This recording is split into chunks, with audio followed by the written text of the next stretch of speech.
According to a dream I had, anyway.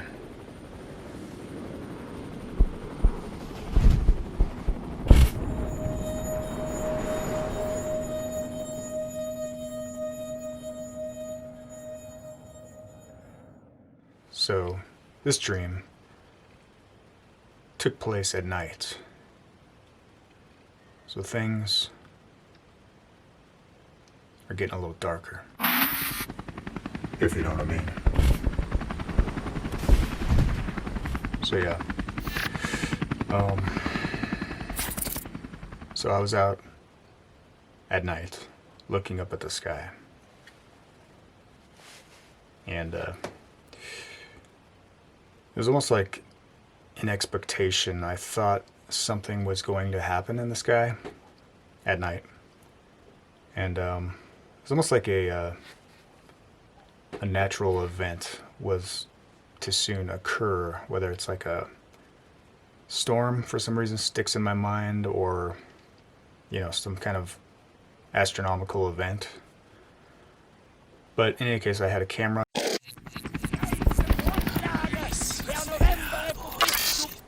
and random prediction: the Saints will win the Super Bowl.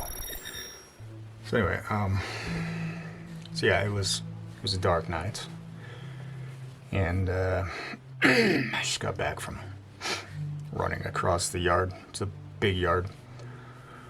Battery died, by the way. So I was looking up at the sky, and I had a camera recording device on me, and so yeah, I was expecting to capture something. Astronomical event, something that stuck in my head when I woke up, and this was super vivid when I woke up. Something that stuck in my head was that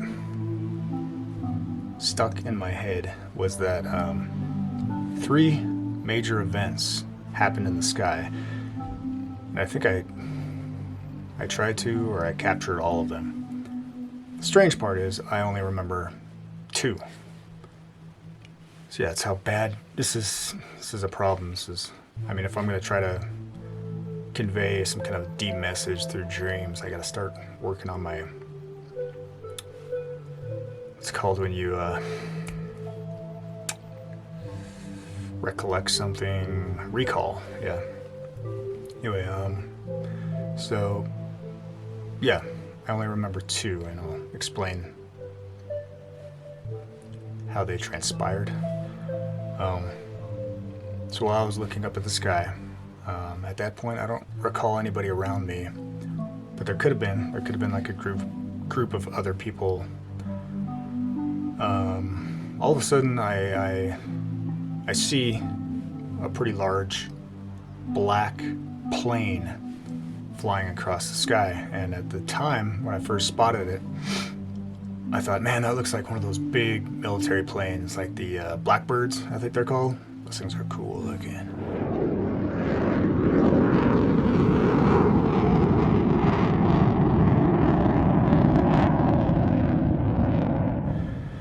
And then as it traveled across the sky, I was sitting there trying to capture it with my camera, and then it looked a little more like a regular passenger plane.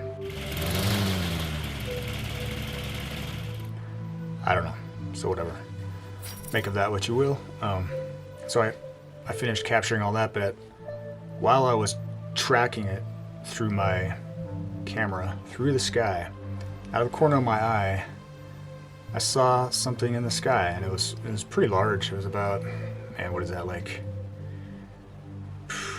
2-3 degrees circumference, square. And so I just spotted that out of the corner of my eye, and I wasn't sure if it was real or not, or if I was just seeing things, I guess in my dreams, I'm schizophrenic, I don't know. But, so yeah, I wasn't sure if I'd actually seen that until it started to move real slowly and silently. And this thing was pretty interesting. I wouldn't say my first impression was that it was a alien invasion or anything like that. I thought of it more like a secret military technology of some kind. But it was shaped like a big 12-sided dice, or die, is that how you say it? It was a three-dimensional hexagon, I think, basically what it is. You know, the pentagon shape is a hexagon, three-dimensional, and it was like metallic, and it had like little nodules, lighter sections all over it, not necessarily like port windows, not necessarily like lights, but it was reflecting whatever light was in the sky well enough to see it, obviously, or I wouldn't have never seen it. But yeah, it was like this crazy 3D hexagon object, metallic, with little nodules all over it. Things, like it looked like basically something sci-fi, something high-tech, whatever. And it slowly panned across the sky, and so I grabbed onto that, and I was all excited because I got that on film, right? I mean, instant YouTube sensation right there. And there was something else that I thought I'd captured, but it's totally erased from my memory right now, so that's a little weird. That's just weird.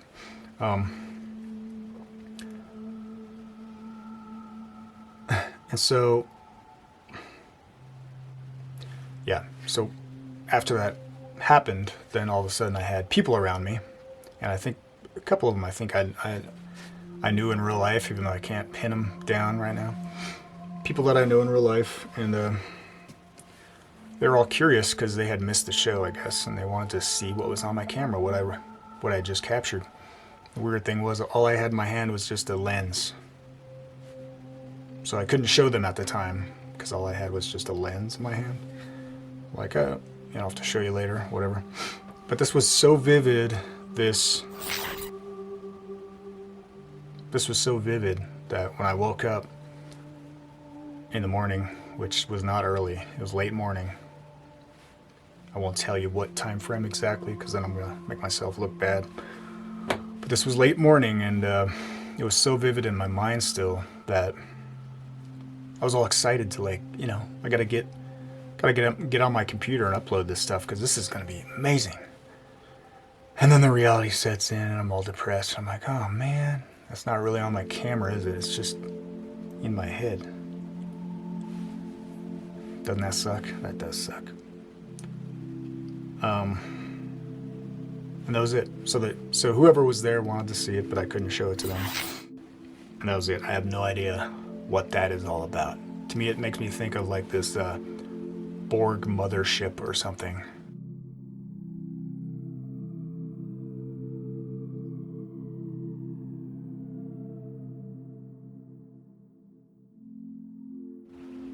I guess with the Borg, it's the cube, but this was a hexagon, three-dimensional, whatever in the sky. I don't know what was going on. Again, kind of a reoccurrence from the Day 2, jets flying through the sky, military, something's going on in the skies. That's all I'm getting from this at this point. I don't know what that means, I'm just saying. But the previous day, Day 4, no, I'm gonna go back. This morning, still the same day, still a little bit light out, short, days are too short. Okay, so the same morning I woke up several times, and the account that I just recounted, the account,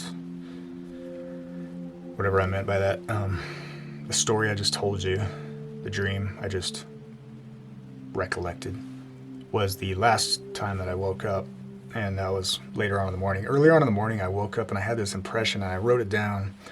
That's why I brought my laptop with me, because I wanted to actually read word for word what I wrote down, and because this was like strong in my mind, and I know this was off the heels, off the foot, whatever, however you say that, of what was going on last night, where I lost personally. Was it last night or the other day? Man, my recollection's bad right now. Anyway, this Patriot Purge on the internet, I lost 25% of my Twitter followers, just gone, poof. And other people like John B. Wells, who I listen to occasionally, he lost thousands. So the bigger you are, the more people are dropping off from your friends list and followers. And so if you think about it, like right now, before Dark Age Joe is even in office, technically, the internet's already experiencing a dark winter, right? Like he was forewarning us, some kind of a prophet. Internet's already entering into a dark ages. We are now entering into an information dark age. We used to be in the information age, right? Now it's the information dark age, where big tech companies are just brazenly censoring, banning people. These are fellow citizens, these are fellow Americans, and a lot of these people, this is their livelihoods that are being wrecked right now. Some of these people have put more time into this, far more time than I have. I'm just a newcomer on the scene because I've been such a technophobe in the past. I don't want put my profile out there for fakebook to someday incriminate me with, which I'm sure they will now. But so yeah, I've only been on the scene for about a year, maybe. Some of these people put years into building up, an online presence and business, whatever. Making videos, podcasts, just tweeting, whatever people do. What do people do? I don't even know. How do people even make a living off this stuff? That's the question. But some of these people do, and their lives and livelihoods are just ruined now because big tech steps in, the new Ministry of Truth, and says, we need to think for you. There is no loyalty except loyalty to the party. There is no love except love of Big Brother. All competing pleasures we will destroy. So anyway, I digress. This is what I wrote when I woke up in the morning. Quote, thoughts that came to me when I woke up this morning. That's kind of self-explanatory. They are dividing us. First, there were maskers and anti-maskers. Those who took the virus seriously and those who realized the risks were minimal. Those for Trump and those against Trump. And we had the race riots, right? That was end quote. We had the race riots, right? We had this racism, which is always brought up to divide this nation. Pro-police, anti-police, defund the police or defend the police. I've been keeping tabs on this all summer, and all these little dividers, all these little wedges in society. And now we have an internet witch hunt against those who question the narrative. Doesn't matter if it's medical science, what's best for the public health, according to the priesthood, the white coat priesthood, or now it's if you question election integrity. You can't do that either, right? No. Even though the media did that for 4 years straight after Trump got into office. They tried to impeach him over it. But they couldn't because it was stupid. But it's okay for the BLM rioting, completely manufactured on social media and mainstream corporate news media. That whole movement, that whole incitement to violence, that whole manufactured uprising. It's okay for the media to do it, right? And to the for the social platforms to, the little ragers out there, whatever you want to call them, the little Antifa, the little virtue signaling justice warriors, right? It's okay for them to incite violence. On a previous episode of the Trip to Independence Past series, I quoted rough quote. I quoted the former one of the former founders of Twitter, basically threatening to line up capitalists against the wall and shoot them if they don't jump on board with this. Same thing I just recently covered about the Pope and the Rothschilds. Yeah, and their fair capitalism, their redefining of the world economy. This guy, of course, was calling for the same thing. The guy that's worth 300 million. You know, these evil capitalists that just are out for self-gain while he hoards 300 million for himself. But so it's okay for these people to make calls for violence, openly, you know, creating this imagery of, you know, like execution.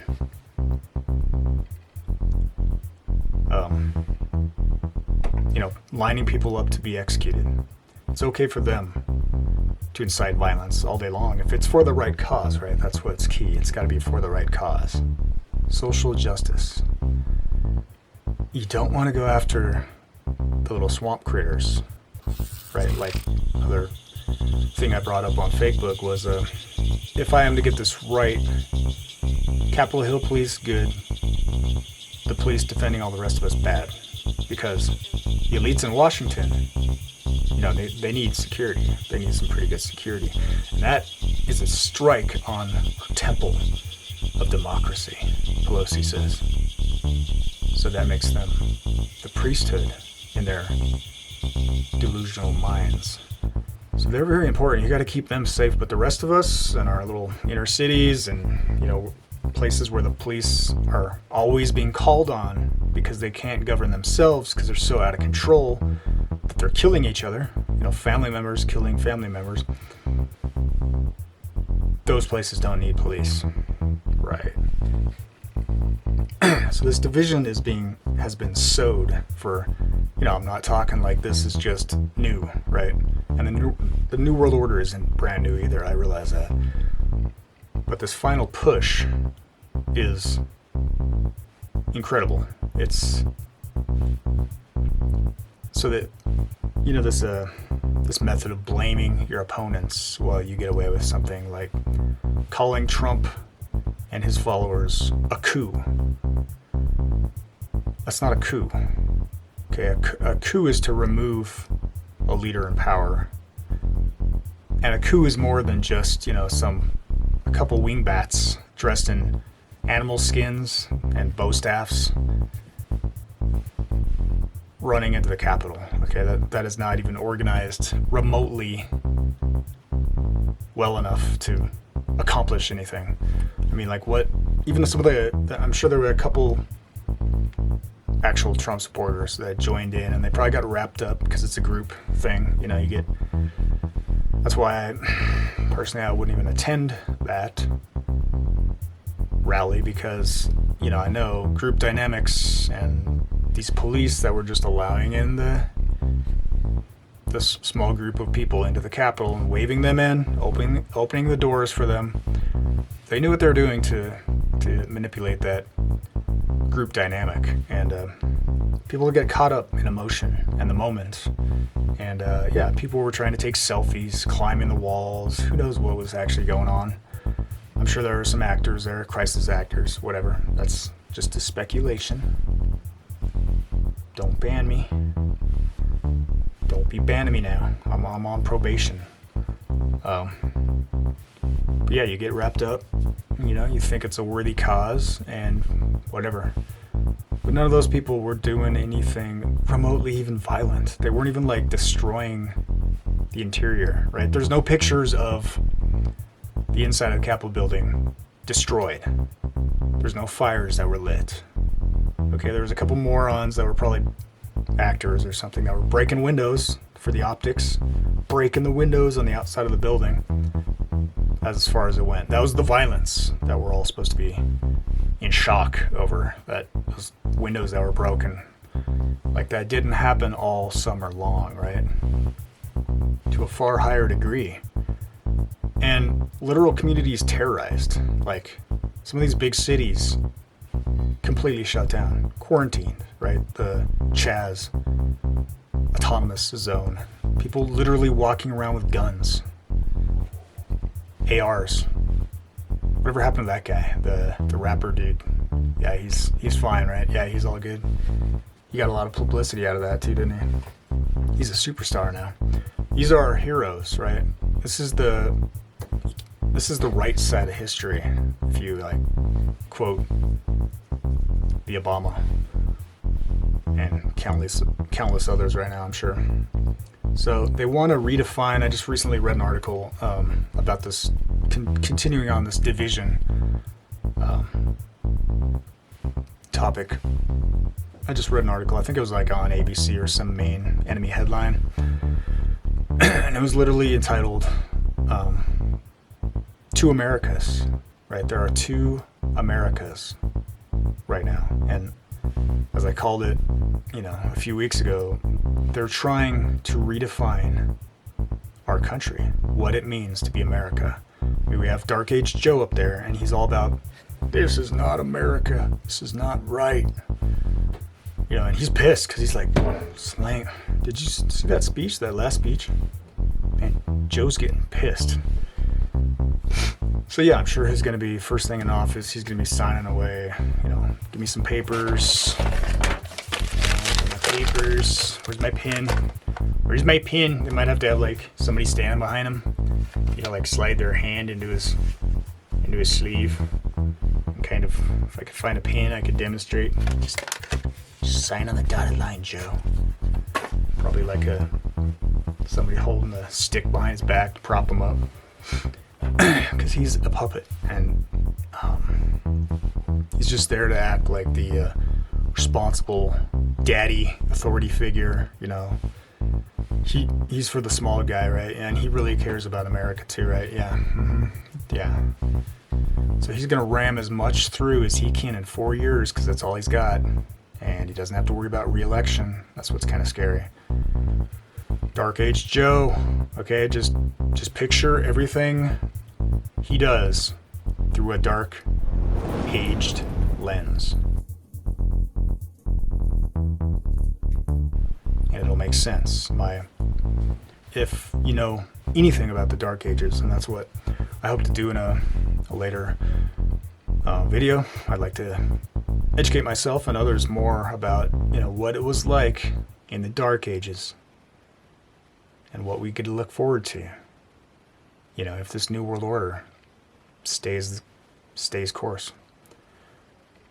Anyway, thanks for watching, everybody. I gotta get back to biz. Signing out.